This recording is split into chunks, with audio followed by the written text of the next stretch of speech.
Ek onthou toe ek in standaard 5 was, toe het ek die begeerte gehad om te skilder. Maar geen opleiding gehad nie. Maar toe, in daai tyd, as mans hulle pakke klere koop, dan is dit in so 'n groot vierkantige plat boks.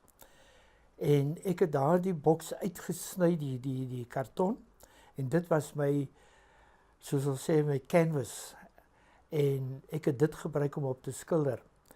Ek het gewone olieverf, wat ek by my oom groot geword het, gevat in klein botteltjies, en ek het dit in 'n karton skoeneboks onder my bed gebeere. My kwassies, ek het nie geld gehad vir kwassies nie, want ons was baie arme huisgesin, en ek het riete gevat, en ek het dit so met 'n lemmetjies gesny, fyn tot dit baie fyn is, en dan 'n touwtjie omgedraai, en dit was my kwassie. En so het ek nou aangegaan tot ek nou later van tyd sit ek hier met ongeveer oor die 50 skilderye hier in my huis, en ek hoop om eendag nog mooier en beter te skilder, want ek glo daarin. Dis 'n gawe, is 'n talent wat God vir my gegee het. 34 jaar gelede,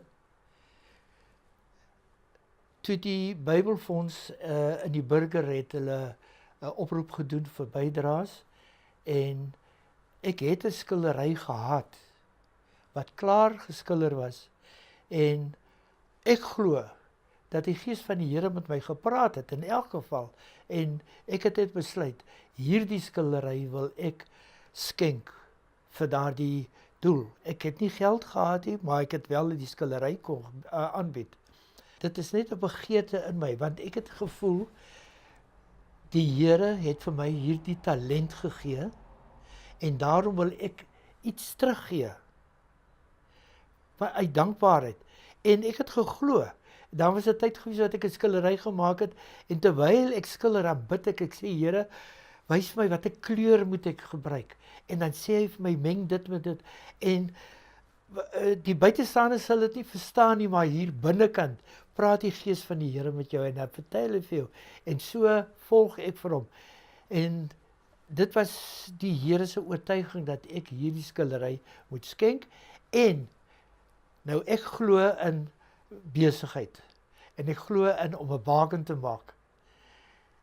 Ek het die skildery geskenk vir die koninkryk, en die Here sê, nou gaan ons 'n bargain maak, ek gee vir jou iets groter in ruil vir dit, en ek sê, ek gee vir jou die ewige lewe, want toe, daai tyd, toe kom ek tot bekering.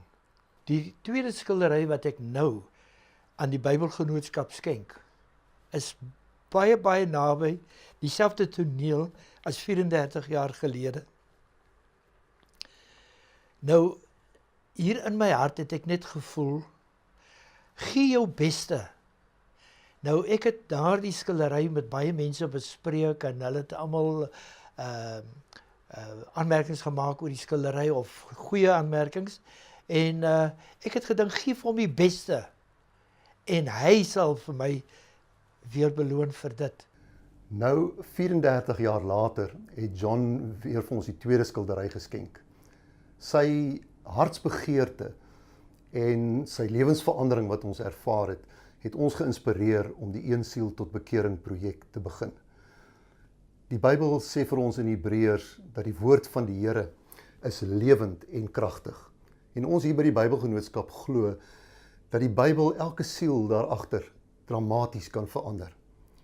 Jy kan ons help deur die pamflet deur te lees, die Een Siel tot Bekering projek, en dan op die keersy is daar 'n debietorder vormpie wat jy vir ons R45 kan invul, en dit dan met die meegaande koevert kan terugstuur na die Bybelgenootskap. Jy moet onthou, elke R45 stel ons in staat om 'n bekostigbare Bybel in iemand se hand te plaas. Jy kan ons ook help deur 'n aanbod op die skildery hier agter my te maak, en ons sal dan die 31ste Oktober die hoogste aanbod aanvaar. Baie dankie vir u ondersteuning, ons waardeer dit baie.